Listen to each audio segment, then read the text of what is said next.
Olá, nós estamos no estudo de número 11, que trata da obra de Cristo.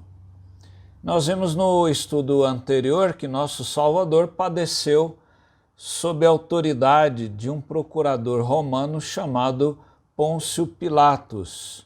Hoje nós estudaremos a expressão do credo em que Cristo foi crucificado, morto e sepultado e ressurgiu dos mortos. Antes de tudo, se você não é inscrito neste canal, faça a sua inscrição e ative o sininho para ser avisado ou avisada em futuras publicações. Em primeiro lugar, o que significa dizer que Cristo foi crucificado, morto e sepultado e ressurgiu dos mortos? Misael Nascimento, no seu livro Os Primeiros Passos do Discípulo, ele diz que a palavra salvação significa libertação do poder do pecado e é sinônimo de redenção. Precisa ser liberto quem é escravo ou está sob um poder opressor. A pessoa sem Cristo está morta em seus pecados e segue o curso do mundo, tudo aquilo que na cultura e na sociedade se levanta contra Deus. A pessoa sem Cristo também, além de morta ou seguir o curso do mundo, ela também é do diabo, a Bíblia afirma, inimigo espiritual dos discípulos de Cristo e também segue a carne, isto é, as inclinações pecaminosas do coração humano. Então, dizer que Cristo foi crucificado, morto, sepultado e ressurgiu dos mortos, significa que Cristo veio para salvar as pessoas da sua condição pecaminosa. Em segundo lugar, as pessoas nascem corrompidas e necessitam de um Salvador. Nós lemos em Efésios 2, de 1 a 3, quando Paulo diz, ele, Jesus, lhes deu vida quando vocês estavam mortos em suas transgressões e pecados, nos quais vocês andaram noutro tempo, segundo o curso deste mundo, segundo o príncipe da potestade do ar, do espírito que agora atua nos filhos da desobediência.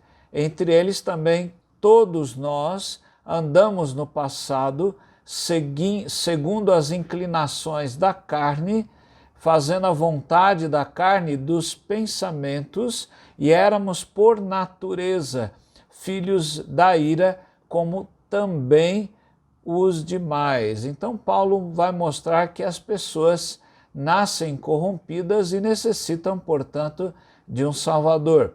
Em terceiro lugar, Deus prometeu enviar um Salvador que pagaria com a sua própria vida o preço dos pecados cometidos pelas pessoas que são trazidos de Adão, que é o representante da raça humana.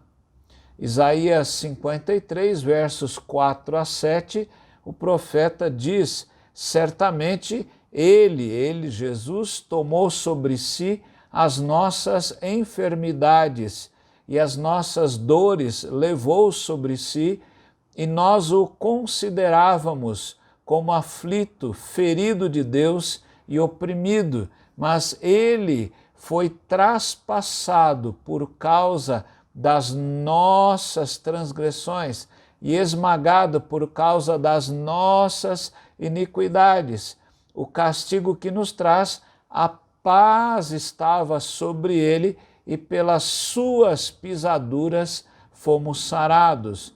Todos nós andávamos desgarrados como ovelhas, cada um se desviava pelo seu próprio caminho, mas o Senhor fez cair sobre ele a iniquidade de todos nós.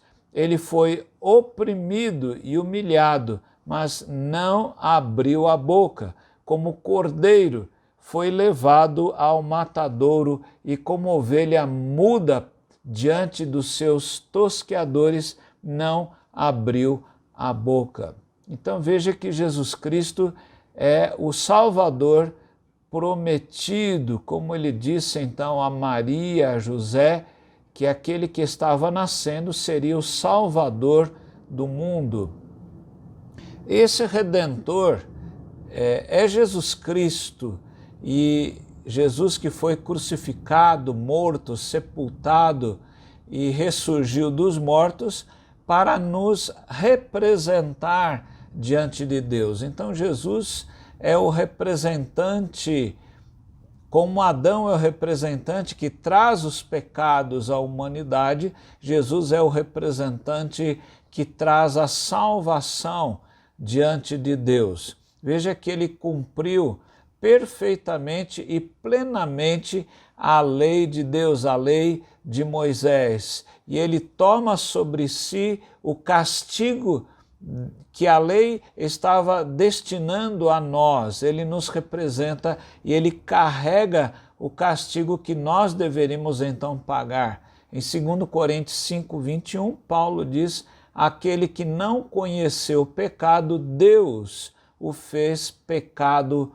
por nós, para que nele fôssemos feitos justiça de Deus.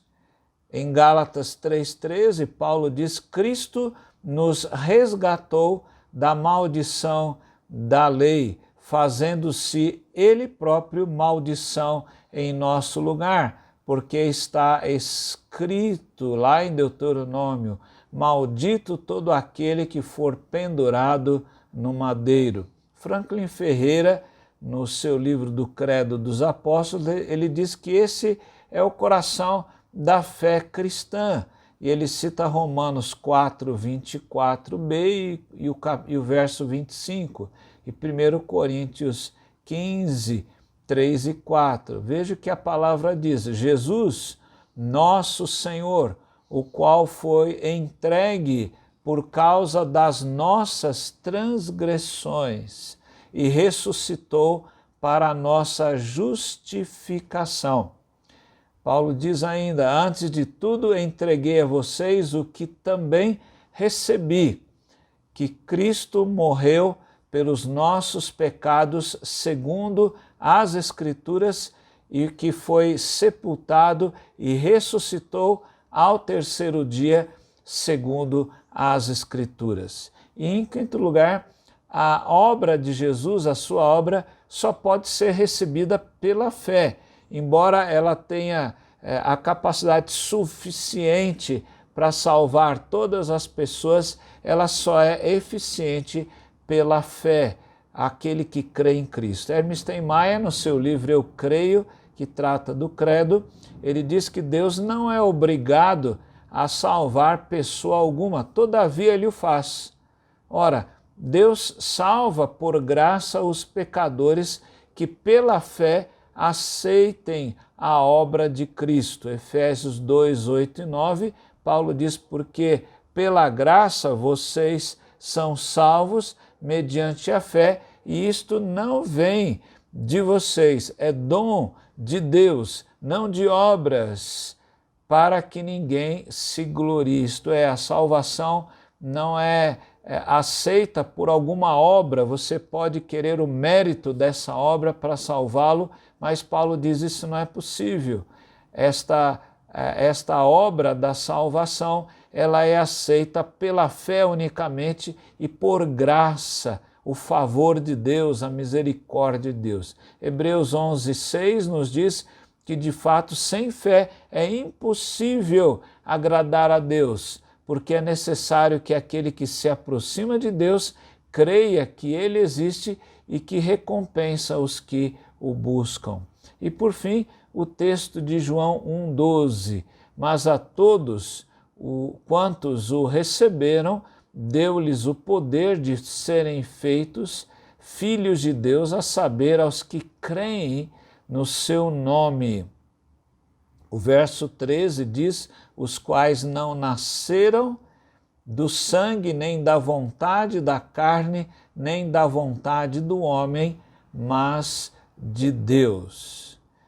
Depois de ouvir tudo isso e saber que todos nós somos pecadores e que só existe uma maneira de ir até Deus, Jesus Cristo, Ele é o caminho, Ele é a verdade, Ele é a vida, então aceite os oferecimentos da graça de Deus e receba Jesus Cristo como seu Salvador pessoal. Que Deus abençoe o seu coração, Deus abençoe você e a sua casa. Amém.